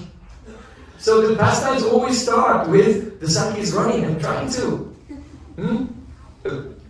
get Krishna and arrange that Krishna will come and meet with Radharani. And they take Radharani, no, where are you taking me? And she's objecting. But because of the insistence of the Sakis who are real, she's hiding her feeling. Her real feelings have come out in the form of the Sakis. And they're encouraging her to meet with Krishna. And she sits down and Krishna comes there. And just then, on the insist, the Sakis first initiate the Leela. And then the Sakis inspire Radharani to become a little bit favorable towards Sri Krishna because she's very contrary. And then the moment that Radhika becomes a little bit favorable, then Krishna becomes naughty and tries to catch her by the cloth or something. And then, when Sri Krishna begins to play in an outrageous way, then all the Sakis, they all look at each other and express their disapproval. Did you see that? Did you see what he did? Stop him. So that's called Sakya Ashwadai. They initiate the Leela. They bring Radha and Krishna together, and then they taste the Leela. When they're complaining, when they're expressing their disapproval of Krishna's terrible activity, that's actually why they put Radharani there.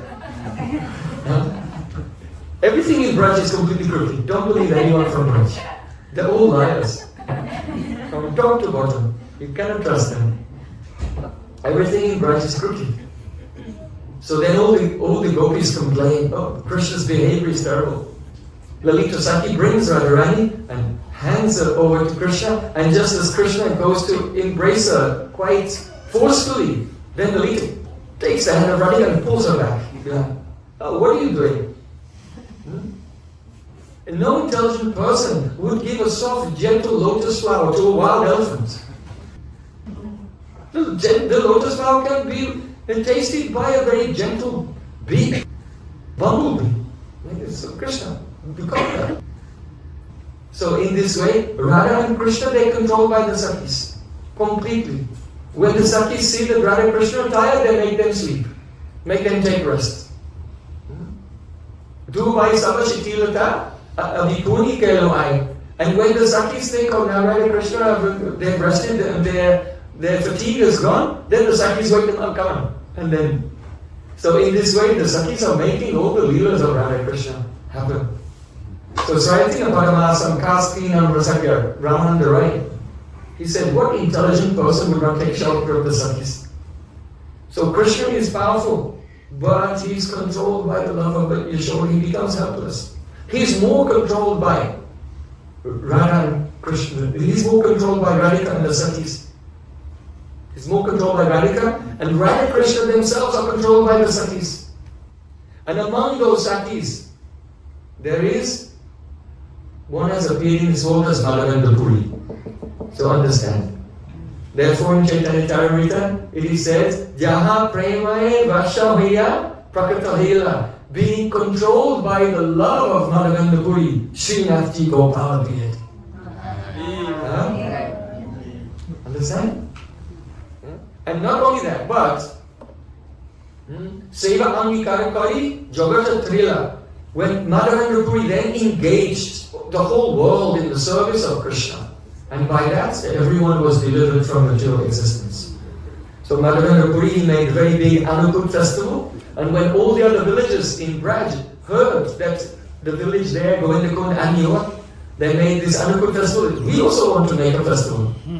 And they were all coming and donating cows. After some days, Srinathji had a huge herd of cows and a beautiful temple. And the Anukut Mahotsav, just as at the time of Krishna, the Brijvasis made huge offerings of food at Giriraj Govardhan. So this Anukut Mahotsav was going on every day for months and months. Because of Madhavendra Puri. He is a dalal, he is a broker in the business of Nityananda Prabhu, giving the pure holy name to everyone. Mahaprabhu explained to his associates in Ramuna that actually there's a pastime connected with this place. That is that after some time, Gopal came in the dream of Madhavendra Puri and said, my body is still hot. And so I want you to go to Jagannath Puri and bring some chandan, sandalwood paste from there, grind it and smear it all over my body, and then I'll feel coolness. Only you can do it. So Madhavendra Puri was very old at that time. But Krishna was testing his brain. Of course he'll pass the test, the Prem Pariksha. He'll pass the Prema Pariksha, the examination of Prem. He will. But still Krishna is testing him. Why? Because he wants to make an exhibition to the whole world. That the whole world will know how loving is Madhavendra Puri. So in his old age, he set off from Vrindavan on foot, walking 1,000 miles through so many dangerous zones. India wasn't one country then. It was many, many different countries ruled by different kings, and they were at war with each other all the time. Muslim kings, Hindu kings also. Muslim kings were at war with other Hindu kings and with other Muslim kings as well. Hindu kings were at war with other Hindu kings even. It was always country lifestyle. So he set off on foot. On the way he came to Shantipur. That's when he stayed in Advaitacharya's house and gave diksha to Advaitacharya. And from there he continued south, and he was on his way through Orissa, and before arriving in Puri, he came to the village of Ramuna. And there he came to the temple of Gopinath. Gopi Prana, Gopinath. So there, he was talking with the pujaris, and the pujaris told him that every day we offer 12 pots of kheer. It's called Amrita Keli. It's so delicious, and it's a very famous preparation here. So then Madhavendra Puri was thinking, oh, if only I could taste some of this Amrita Keli, then I could make this preparation for my Gopal at Govardhan. And then he realized, oh, the pots, they haven't been offered yet, but in my mind I thought of tasting them. So I have made an offense. So he said, Shivishnu, Shivishnu, Shivishnu. He watched the arti, after the Bhog offering, he watched the arti of Gopinath. And then he left because he was feeling sad. And he went and he sat down alone in an empty marketplace, and he was just chanting there. But later that night, the pujari was asleep, and in his dream, Then Gopinath says, "Oh, you offered 12 pots, but you only took away 11. You did not count them, because I have a hidden one behind my cloth. So I have hidden this for Madhavendra Puri. So now you should take it and give it to him. He's in the marketplace." Then the pujari, he woke up. He woke up from his dream and he went into the temple room and he moved the cloth of Gopinath, and there he saw the key was there. He was amazed. And he took the key and he went out into the marketplace and he was calling, "Oh, Madhavendra Puri, who is Madhavendra Puri? You are the luckiest person in the whole world." Because Gopinath has kept some key just for you. Madhavendra Puri said, I am Madhavendra Puri. And then the pujari gave him the key. Yaha Prem Avashahya. You see, why did he do it? Because he's controlled by the brain of Madhavendra Puri. Because Madhavendra Puri is Sakhi of Radhika. He can control Radha and Krishna both.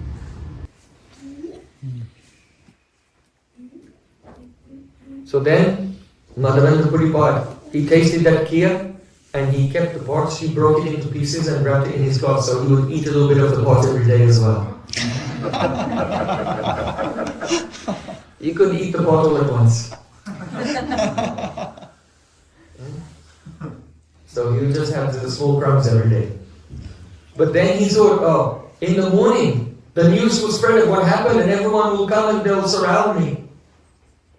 So he did not want pratishtha. He did not want any fame. He did not want any recognition in this world.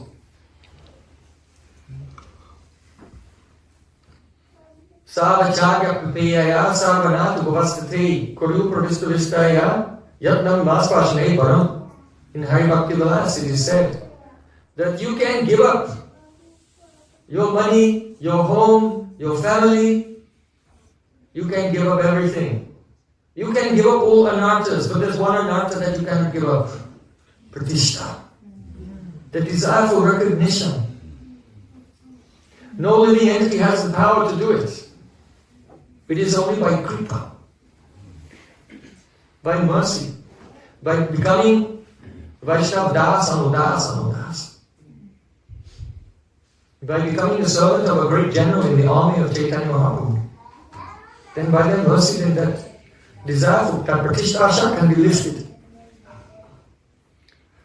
So in Hari Bhakti Vilas it says, you can give up everything, but you cannot give up this pratishtha. It is like the stool of a hog. Yatnam maspashane baram. One should make a great endeavor not to touch it. You know, if there's some hog stool, you're walking into the fruit in Vrindavan sometimes.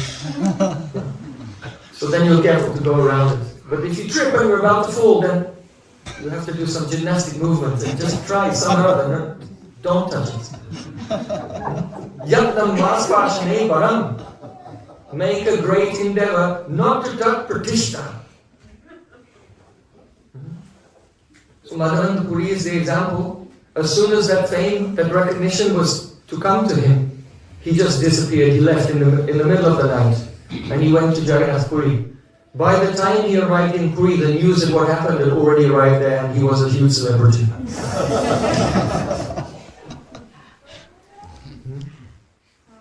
Why? Because the Vaishnava pratishtha is aprakrita, supernatural, it's transcendental. If a conditioned soul, they want recognition, but this recognition is the stool of a hog. But the pratishtha of a pure Vaishnava is transcendental and purifying. So they cannot be imitated. So Madhavendra Puri was very famous and he told them, oh, Gopal, he wants me to bring the chandan. So the servants of the king, and the pujaris at the Jagannath temple, they arranged and they gave him so much sandalwood paste and camphor because you have to grind the camphor with the sandalwood paste. They gave it to him and from there he set off to go back to Giraj Govardhan. But on the way, just nearby, he came again to Ramuna. And when he was in Ramuna, then Gopal appeared to him in a dream and said, oh, Gopinath, here. and myself, we are the same. There's no difference. So there's no need to carry all this chandan all the way back to Brajmanda. You can just grind the sandalwood paste and cover me every day and just keep doing that until all this chandan is finished. So then Madhavendra Puri, he began to every day grind the chandan and decorate Gopinath, and Gopal, who was there at Govardhan, he was accepting everything.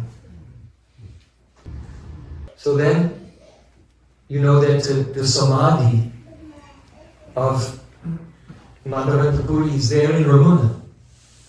So he never made it back to Govardhan. He was quite old, but in the ecstasy of Gopal's service in the form of Gopinath, on this day, on this very day that we're celebrating today, he entered into the Nitya Seva of Radha Gopinath. So in his last days, he was always relishing a verse. Ai dina dayadranata he madhuranata kadavalokshase hridayam tvaraloka kataram daita brahmyati kim karomyaham. Chaitanya Mahaprabhu, he wanted to speak about this verse to his associates. He said, Madhavendra Puri has manifested such beautiful words. These are Radharani's words, but they have manifested from the lips of Srila Madhavendra Puri. Krishna's Kaviraj Goswami Pad said, only 3 persons have tasted this. Radhika herself, Chaitanya Mahaprabhu and Madhavendra Puri. So how exalted he is. Krishna's Kaviraj Goswami Pad said, just as chandan, when you grind chandan, the more you grind it, the more fragrant it becomes. So in the same way, the more you meditate on this verse, the more rasa comes from the verse. And when Chaitanya Mahaprabhu began to utter the verse, he could not even say the whole verse. He just said, Ayidin, Ayidin, Ayidin. The first 2 words, again and again, and he got up and he began to run around. And he was crying and trembling and rolling on the ground, and he fell unconscious. So what kind of brain is in this verse? If you see the verse on the page, it's static, it's not moving.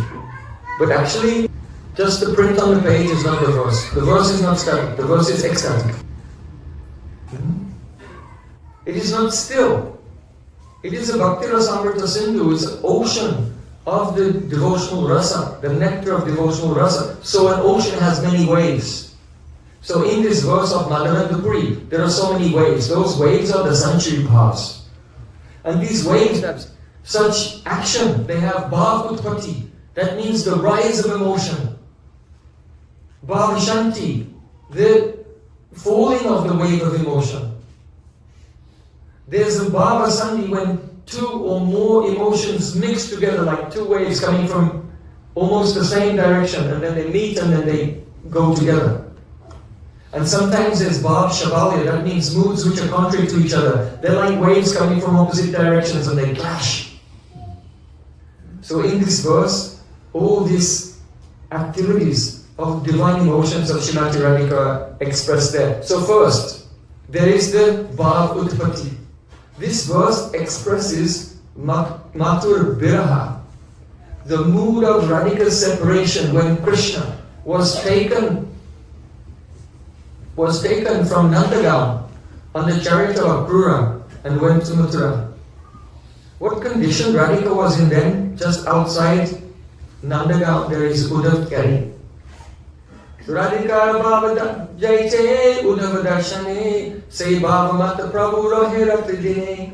It is said for the last 12 years of Mahaprabhu's pastimes, the same mood that Radharani was in when Krishna went to Mathura and she was there in the Kadamba Kandi, and Uddhav arrived and was watching her from a distance.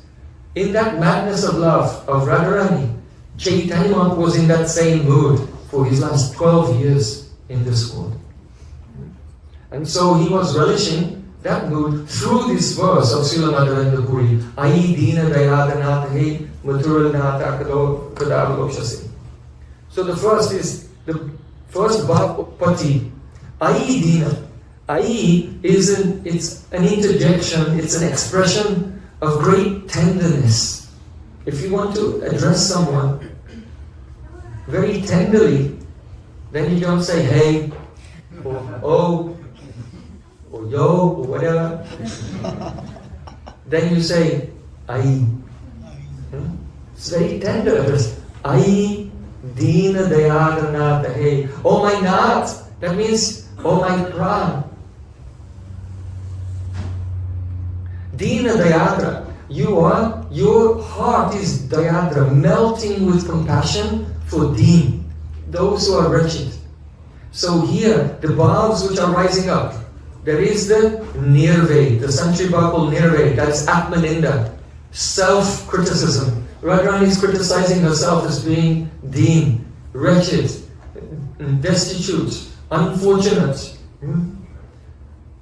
Vishad, there is the rising of a wave and it's mixing. Vishad means the regret, anutap. In other words, the Radhika feels, there are so many things I wanted to say to Krishna. There are so many ways in which I wanted to serve Krishna. There are so many things I wanted to do to please Krishna. But alas, I did not do those things and now he's gone. So the Nirved, Atmaninda, self-criticism, Vishad, Anutap, that is the regret. And Dainya Bhav. Dainya means Atmani Ayogya Buddhi, considering oneself to be completely unqualified. So Radhika, feeling these three emotions rise up, she called out very tenderly, Ai Dina Dayadanat, oh my Pran, you are very kind to those who are wretched. So I think that because you always saved us in the past, then you must save us again. You must return to Vrindavan. But then the next moment, the Dainya, the humility was suppressed. And Man came, a contrary mood. Irsha, jealousy came. And Asuya. Asuya means hostility. Gunai pi dosha aropana. Even though Krishna has all wonderful attributes, but to superimpose faults upon him is called Asuya. So this superimposition of faults on Krishna, Irsha, jealousy of the young ladies of Mathura, and Man, contrariness. This mood came and pushed down the humility and the lamentation. And she said, Mathura nata kadavalochasi. First, you are Dinanath, very kind to the wretched. But now she said, no, you are Mathuranath. Now you have given up your Gopavish, thinking, I am a coward boy, and you are staying there and pretending to be a Kshatriya of the Yadu dynasty. And now you are not associating with simple village girls. You are associating with the princesses from the royal families there, very educated and very sophisticated. Why would you remember us? Kshatriyas are hard because they have to kill, they have to fight. So Kshatriyas are famous for being hard. Even in Harinamamrita Vyakaranam, all the letters, the hard letters, all the hard letters, they call the Yadavas. And the soft letters are called Gopals. Because Kshatriyas are hard and Gopals are soft. So she's saying, because you used to be very soft, but now you're associating with these Kshatriyas. I think that your heart has become hard and merciless. So you'll not return. That Mathura is a strange place. If someone goes there, they forget about their previous life and their previous loves and previous associates. So then, thinking that there was no hope for her, then another Sanchibhav came, Jadya. Jadya means becoming stunned. When a person's, that means their mental vrittis become stunned. In other words, they're thinking, but then they just can't even think. So then Radhika, she becomes stunned for a moment, and she cannot think. The symptoms of Jadya are just becoming silent and blinking the eyes. Ai dina dayadanat hey, Mathura nata kadavalochase, and then in between, blinking. and silence. Poetry is very wonderful. The poet doesn't write what he wants to say, he writes something else. And what he wants to express is there in the dhvani, in the suggestion. So then, Dhaita, Hridayam tva lokakataram, Hridayam tva lokakataram. My heart is tormented. My heart is tortured not seeing you. What does it mean? Radhika has gone into Mohanakya Mahabhav. Mohanakya Mahabhav is an extreme pain of separation. At that time, Radhika's grief is so intense that she sits on the bank of the Jamuna. Krishna didn't take his flute to Mathura, it was left behind. She has Krishna's flute in her hand and Krishna's pitambar. He left them behind.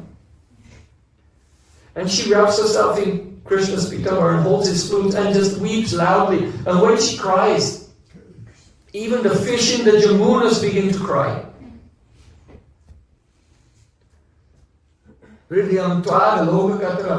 My heart is breaking without seeing you. Daita. Daita. Now the Sanchaya Bhav comes. You know what Daita means? Dat Atmanam iti Daita. That person to whom you have given your heart and who has given you their heart also is your Daita. So Radhika said, oh Daita, my darling. And the bhav that rose up was Garva. Garv means pride. Pride. How can pride? It was humility before. Then it was hostility and envy. Then it was becoming senseless. Like inertia. And then pain, and now pride. Why pride? It comes from pranay. That we are so close. That our bodies are one, our prana is one, our minds are one, our intelligence is one. If I am here feeling pain from you, then you are there feeling pain from me. I cannot give you up. But Garva is Daita. I know you cannot give me up also. This is the pride. I know you cannot leave. Daita Brahmyati Kim Karomyaham. Kim Karomyaham is, now my beloved, Kim Karomyaham, what should I do? So this is also Sanchaya Bhava, it's called Vitarka. Vitarka means arguing with yourself. Should I do this? Should I do that? Should I do this? Should I do that? So the Vitarka came as Radharani was considering the options. What should I do? But Kim Karomyaham, when she said, what should I do? She couldn't come up with an answer because the Jadya returned. In other words, when Vitarka comes, there's some calculation, what to do. And then when Jadya, the mental inertia comes, the pain is such that she just cannot think. And Jadya, generally, it is the preface to Murcha, fainting. And then Kim Karomyaham, silence, blinking, Murcha. Then Radhika fainted. What is this fainting? There's a secret. There is a secret of Srimad Bhagavatam. There are many fine points, but we've run out of time, so just one thing. The secret of Srimad Bhagavatam. When Krishna sent a message with Uddhav to Braj Gopis, and also when Braj Gopis met personally with Krishna at Kurukshetra, what did Sri Krishna tell them? Yata mahanti bhutani bhuteshu javacheshanu pravistana pravistani tateshu natesham kvaham. As all the elements enter into everything, but also remain outside. So I am within and without everything. The Gopis, when Uddhav read this, said, is that all? Is there something else? What kind of love letter is this? They were disappointed. But Krishna told Uddhav, read each message 3 times. Uddhav read again. as the elements enter into everything and remain outside. Gopi said, oh, we understand what he's saying. He's saying that when we feel separation, we close our eyes and we have a spurti, he appears within us. He's outside, but he also appears within us. This is nothing to do with metaphysics. This is not about ontology, it's not about elements. It's just an analogy for praying. As the elements are within and without everything. So Krishna is always with us. In separation, we see him in our hearts, and he's saying, it's really me, I'm with you. Uddhav read the message again. This time, gopis heard something else. Something much more profound, and this is one of the greatest rahasya. Sa rahasya tanangamcha pritam gaditam maya. The rahasya of Srimad Bhagavatam. And that is that they realized, oh no, he's not saying this party is really him. He's saying that when we weep in separation and we faint, then we find ourselves on the bank of Radha Kund. Sometimes swinging in holy lila. All the Sakis are singing and playing musical instruments, and Radha Krishna is swinging on the swing. Julan lila. Sometimes throwing colors in holy lila. Sometimes jumping into the water of Radha Kund and splashing and playing Jal Kelly in the water. Sometimes you come out and our Sakis dry us and decorate us in pushpavesh, in clothing and ornaments made entirely from flowers. And we sit in a kunj and we play chess or dice and drink honey wine. This is what happens when the gopis faint in separation. And Krishna said, as the elements enter into everything and remain outside, so I am also within and without. That means outwardly you are seeing this is the Prakat Lila. And inwardly, this is not the spurti. You are experiencing the Aprakat Lila. The Nitya Lila in the eternal divine realm. And gopis, they catch that for a moment. And they feel complete joy. And they realize, because we tend to see everything backwards because we're looking at the situation from this world. We think, oh, the gopis are here. In the Krishna's pastime in Vrindavan, and inwardly in separation they experience meeting with him. My Gurudev said when he was young he went on parkrama in the Himalayas with his guru Srila Bhakti Pragyan Keshav Goswami, and they were very high in the Himalayas and the Ganges was flowing. He says, and there's very low pressure there, so it will freeze at a much lower temperature. So Gurudev, he said, he went to the Ganges and he put his hand in the water. And the water was so cold, it was burning. It was so cold, it burned. So, just as when something is cold, it's so cold, it actually feels like it's hot. So in the same way, separation, the pain of separation becomes so deep, it turns into the joy of meeting. So generally we think that the gopis, they are in the lila here in this world, and in separation they experience meeting with Krishna, and that meeting with Krishna is in their bhav. They're meeting with him in their bhav, right?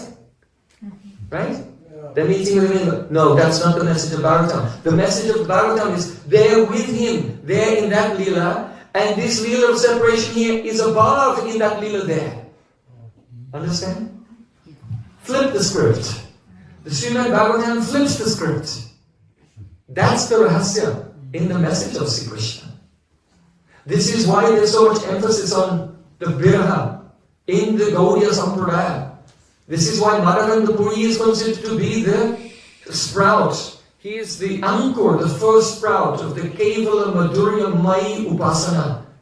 The service of Radha and Krishna, which is an extreme sweetness of Madhurya Rasa without the slightest scent of opulence at all. So the reality is that Radha and Krishna always enjoying their beautiful Nitya Leela is going on in Braj, at Govardhan, at Radhakund, in the midday, in Vrindavan, in the evening, in Sevakund, Bhaksivat, Nidhuvan. And it's going on. But there in that Leela, sometimes they become lost in separation. And the bhav they experience there is manifest here, that is the separation Leela in this one. And the background of it is where we are, this world. We're here, so just still feeling the vibrations from 5,000 years ago.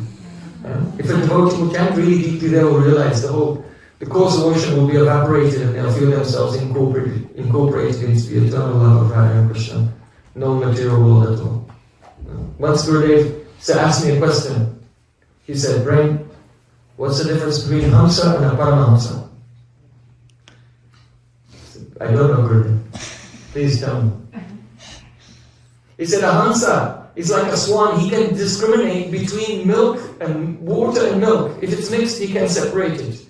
So the person, the Vaishnava who's a Hamsa, he can separate Maya from the Nitya Sattva, the eternal truth. Maya from it, he can separate. He can separate the milk from the water. Then Gurudev, what is a Paramahamsa? Gurudev said, for the Paramahamsa, there is no water, there's only milk. This is the rahasya of Srimad Bhagavatam. We're catching something. Be careful, you'll go mad. Bandhu Sangha Jadi Tavaranga Parihas. If you like your friend's society, you tell them everything. Don't listen to her. Yadanutarita Kana Piyusavi Prut. If one drop will actually go inside, then done the Dharma Vinashta. All dedication to duality is over. And you'll leave everything and go to Vrindavan. All your family members will be crying and crying. And in Vrindavan you'll also be crying because where is Krishna? So be very careful. Don't listen to Harikatha. They're not my words, these are Radharani's words.